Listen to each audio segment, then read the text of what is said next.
Rojo Amanecer. Esa película yo la vi de niño, cuando en aquellos tiempos la televisión abierta todavía te ponía ese tipo de películas. Me acuerdo que me impactaba mucho la película porque era, pues, imaginarte todo el escenario de lo que fue Tlatelolco y aquel 2 de octubre del 68, y también como desde niño empezar a, pues, a formarte y a ser consciente de las situaciones políticas y sociales que llegaban a pasar en tu país. Entonces, con la imaginación de un niño, pues imagínate, era como bastante impactante ver esas escenas, los edificios. Años después ya visitaría Tlatelolco y se me vino a la mente esa película, justamente cómo se grabó, cómo se recreó toda esta escena de los asesinatos, de los gritos, de los jóvenes corriendo. Entonces, Rojo Amanecer, impactante. Hola, soy Lolis. Una de mis películas favoritas de nuestro cine de oro mexicano es Rosenda, protagonizada por Rita Macedo y por Fernando Soler. Esta película me gusta muchísimo porque en ella podemos ver una historia de amor preciosa. Rita Macedo interpreta a una mujer fuerte, valerosa, que sale adelante gracias a la ayuda de don Ponciano, que es un soltero empedernido, pero ambos personajes entran en una dinámica de apoyo, de aprendizaje y de interacción que los lleva a enamorarse. Este hombre cambia su actitud, ella crece como mujer, crece como persona, se enamoran y entonces él la protege. Hay amor en toda esta historia maravillosa a pesar de todas las circunstancias que rodean a esta pareja que oficialmente no tenía por qué haber sido pareja, ya que Rosenda pues estaba pedida en matrimonio por otro hombre al cual pues no quería. Sin embargo, pues terminan juntos y eso es lo más maravilloso de la historia. Pero Rita Macedo tiene una fotografía tan hermosa en esta película donde vemos esas miradas que tenía Rita Macedo. Vemos a una Rita Macedo sensual, una Rita Macedo fuerte, una Rita que es amorosa, que es tierna, que es noble y que además crece, una mujer que crece y que lucha también por el amor. Por eso me gusta muchísimo esta película. Yo creo que Ana y Bruno de Carlos Carrera. Difícil elegir solamente una, pero esta película de 2018 me parece totalmente redonda. Una cinta que en el momento de su estreno lo tuvo difícil antes de que Guillermo del Toro hablara en los Óscares sobre las muchas posibilidades de la animación en Occidente y sobre todo en Occidente, dices Estados Unidos. Ana y Bruno propuso algo que me parece muy interesante, una película que habla sobre duelo, una película que también pone sobre la mesa el tema de la salud mental, nuestra relación también con la muerte. Muy curioso que hubiera sido en el mismo año del estreno de Coco, que para mí resulta un tanto infumable. Ana y Bruno parece una verdadera joya que hay que rescatar y que para mí habla del ingenio y sobre todo del atrevimiento y del arrojo de un director como Carlos Carrera, que no tuvo miedo, hizo lo que quiso hacer, y ahí está, ahí permanece afortunadamente en las plataformas Ana y Bruno para platicarla, para repensarla y para revalorar ese atrevimiento de nuestro cine mexicano que siento que debe mantenerse muy a pesar de las influencias y los retos externos que nos llegan diario. La película que quiero recomendarles es La Fórmula Secreta de Rubén Gámez, una película producida en 1964 y estrenada al año siguiente como parte del concurso de cine experimental. Fue una película que estuvo producida justo a la mitad de dos periodos muy importantes para el cine mexicano, cuando ya estaba terminando aquello que hoy conocemos como la época de oro y iba a empezar el periodo de cine estatal, el cine de los años 70, que hoy ha sido muy revalorizado. Sin embargo, el cine de Rubén Gámez, quien antes de esto solamente había hecho un cortometraje titulado Magueyes, y que esta era de alguna forma su presentación ante el cine mexicano antes de que llegara a ser su primer largometraje, Tequila, hasta 1992. Es una película que no se parece a nada que se haya producido antes ni después en la cinematografía nacional.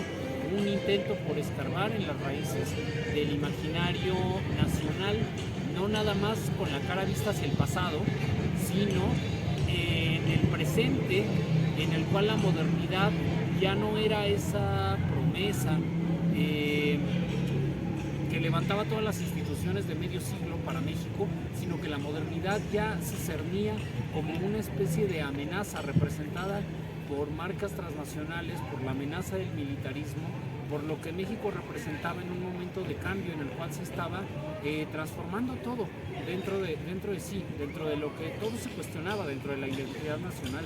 La Fórmula Secreta es un mediometraje que condensa, agrupa todas estas preocupaciones, ansiedades y aspiraciones de lo que significaba ser mexicano, y es una película en cuya realización estuvieron involucrados Juan Rulfo, Jaime Sabines, una cantidad enorme de gente fundamental para entender al México de ese momento y de este momento, casi 60, 70 años después de su realización. Les recomiendo La Fórmula Secreta de Rubén Gámez en este Día Nacional del Cine Mexicano a todos los amigos de cinéfilos en apuros. En el marco de la celebración del Día Nacional del Cine Mexicano, me parece pertinente recordar que las grandes obras del cine nacional no se quedaron estancadas nada más en la época de oro, sino que también hay obras actuales muy dignas de reconocerse. Tal es el caso de la película Las Niñas Bien del 2019, dirigida por Alejandra Márquez Abella, basada en la obra de Guadalupe Loaesa. Una historia que trasciende su impecable forma de la mano de la cinefotógrafa Dariela Ludlow en conjunto con los departamentos de vestuario y maquillaje para recrear el México de 1980, para contarnos así una historia de terror sobre aquellos que pierden las apariencias ante los demás y el terror, el miedo y la catástrofe que eso les significa. Una película que ayudó a cimentar el estilo autoral de Alejandra Márquez Abella en conjunto con los que quizás son los mejores trabajos actorales de personas como Ilse Salas, Cassandra Changuerotti, Flavio Medina y Paulina Gaitán, que no son nombres pequeños. Una película que es un deleite a la vista y además se agradece sea una historia muy bien contada. Voy a elegir una película para celebrar el Día del Cine Mexicano, que es El Ángel Exterminador de Luis Buñuel. Me parece un ejemplo sublime de con muy poco hacer muchísimo. Es la película que yo tengo que parar de ver. Sigo viéndola y tengo que parar de verla por las ganas que me entran de hacer cine.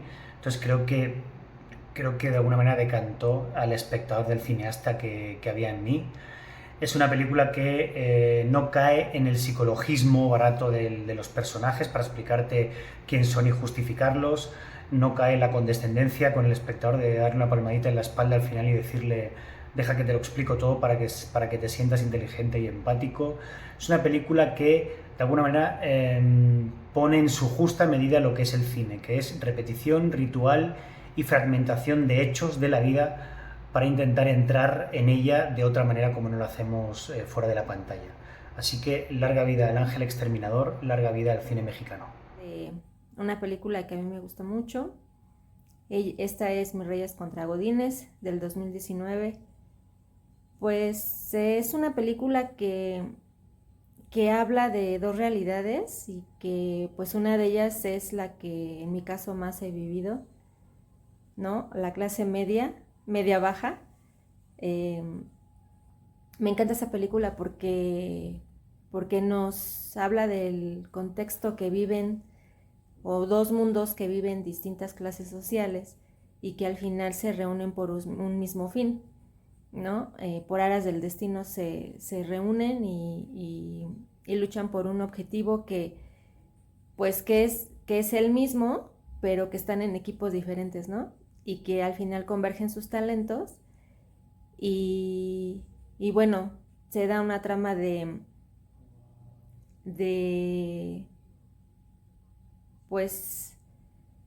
vivir muchas situaciones a la par, que para nosotros puede ser normal y para otras personas puede ser algo diferente, algo nuevo y viceversa, ¿no? Las ocurrencias de ciertos detalles de la película me encantan. El hecho de que Carlos Vallarta haya estado por unos instantes en la película sí me sorprendió, porque yo lo conocí por el stand-up en Netflix, nunca lo he visto en vivo. Y realmente fue una grata sorpresa ver al tímido ahí, ¿no? Y con esa actitud, no sé, o sea, fue muy chistoso verlo ahí. Y pues los actores, cada uno con su papel tan, o sea, les quedó tan bien a cada uno. La típica vendedora de Godín, ¿no? Emprendedora y que anda buscando que vender catálogo de lo que sea, o el líder, ¿no? El líder un personaje que crece desde abajo en la empresa y que al final se hace gerente, ¿no? Hola, una película mexicana que me gusta mucho es Noche de Fuego porque creo que alejándose de el morbo logra contar una historia bastante simple y tierna pero muy real y que nos demuestra lo frágil que es la vida de todos hoy en día. También me gusta que está hecha fuera de la Ciudad de México y como que amplía el panorama de sitios donde se puede realizar cine en México. Y pues eso es todo lo que tengo que decir.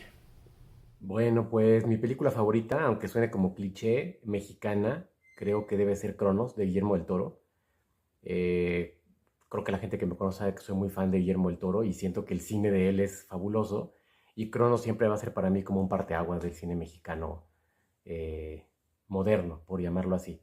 Ahora, acá entre nos, una de mis películas favoritas mexicanas de siempre, como segunda opción, es también Dolor se canta, una película con Pedro Infante de 1950, dirigida por René Cardona, que creo que es una rom-com perfecta, que si hoy hicieran un remake, es más, lo voy a hacer yo, sería el perfecto rom-com.